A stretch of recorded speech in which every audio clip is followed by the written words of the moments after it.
Hi, Dad. Today I want to show you something that I learned in Canada. It has actually nothing to do with Canada, or rather, it has something to do with the lack of said item. And this is going to be, yes, making bread. Basically, if you want to make bread, you need flour, water, salt, and yeast, and a lot of time. When I started off, I underestimated how much time you want to use, but lots is always good. And so I start generally making bread in the morning before going to work, and then I'll finish up the bread when I come back. I put two cups of flour here. This makes a small bread. 4 cups of flour would make a larger bread. This would be the more normal size, but I like my bread small and fresh, so that you can actually eat them beforehand. Don't forget the salt. As I put, you generally need more salt than you think you need, so I always do like a good teaspoon in there. And then adding yeast. This method is putting all the dry ingredients together first. I think it's simpler. It's not necessarily the quickest, but it's the simplest. And simply take all those ingredients and mix up the dry ingredients. And the next step is going to be water. And so you want to have warm water to get the yeast production started. Basically, you want to have the hottest water that is sensible, so hot bath water. Basically, you don't want to go too far because then you might end up killing the yeast. So the rule of thumb is if you're comfortable sitting in a bath with that temperature, the yeast is comfortable sitting in that bath. Then just add the water. Now I take a spoon and mix it together. This is a no-knead dough, and I won't be kneading, mostly. So basically just make all the ingredients come together entirely. Now, I swear I'm using a spoon, so this is not classified as kneading, even though it looks a bit. But again, you need to just combine the ingredients. In the end, there always are some little bits of flour that tend to be in the bowl, and I need to really get them to combine.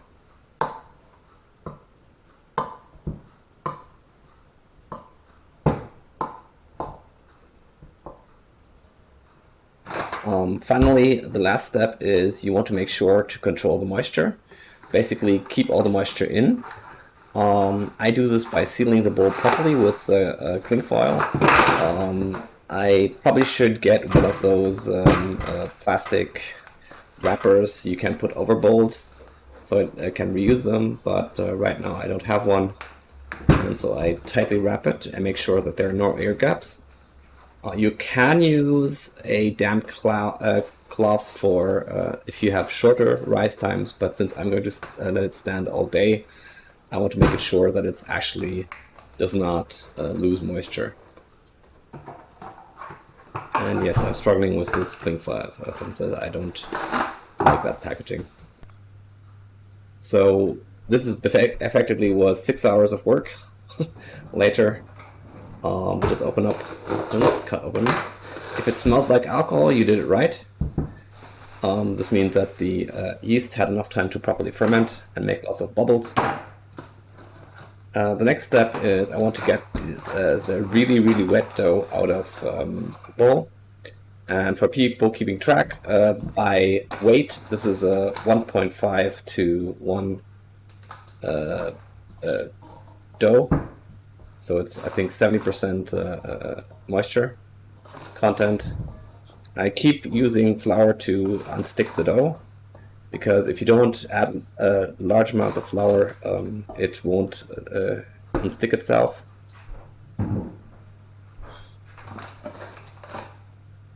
Now the next goal is just deflating the dough once and then trying to make a nice bowl out of it. For some odd reasons this didn't want to work, and so I did end up kneading the dough back together a bit.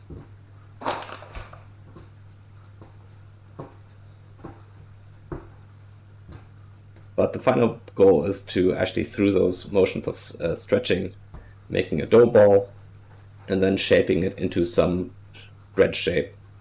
You can use a banneton, which is a small wicker basket, to shape the dough, but generally they're made for bigger breads and this doesn't work well. So I just shape it into the shape I want. I have this kind of loaf shape, and I use a very simple technique. Now I'm actually off screen creating a damp cloth, which is by taking a tea towel and soaking it up and rinsing it or wringing it out entirely. And I'm going to put it on. At the same time, I'm going to add an additional 30 minutes rise time. I do turn on the oven at this time. I have a baking steel and I want to make sure that it's up to temperature and not cooling from the below. Exactly, so 30 minutes later, the entire dough looks like this.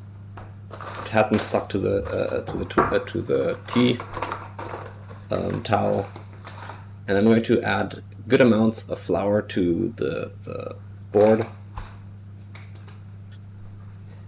because I want to make sure that it doesn't stick down, and I want to, as I say, they float. And as always, I always keep looking for my bench scraper. It always hides somewhere, and it ended up being in the drawer where I expected it to be. The bench scraper is very useful to unstick the dough. Even though we used large amounts of flour, it still got stuck a bit. Move it over. Small check if it actually still floats. And then I'm gonna cut a relief cut. The cutting pattern itself doesn't really matter. I like to do the central cut. It's the easiest because that makes a nice. In theory, it is the Cuban white bread technique. I have no idea, but it works for this shape. Like cross cuts don't work, or diagonal cuts don't work that well. Obviously, it goes into the oven.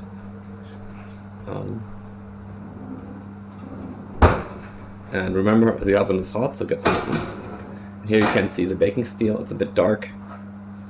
And again, quick check if it's still floating, because you don't want to be surprised by sticking dough when you work with some hot oven.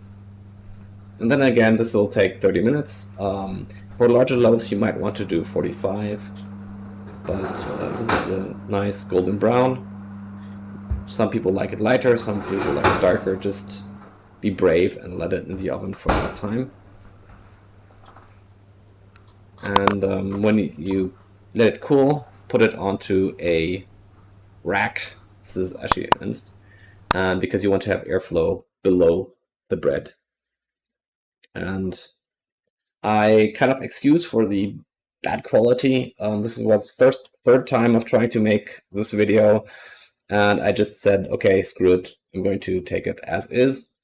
I hope this was instructive, and hope to see you soon.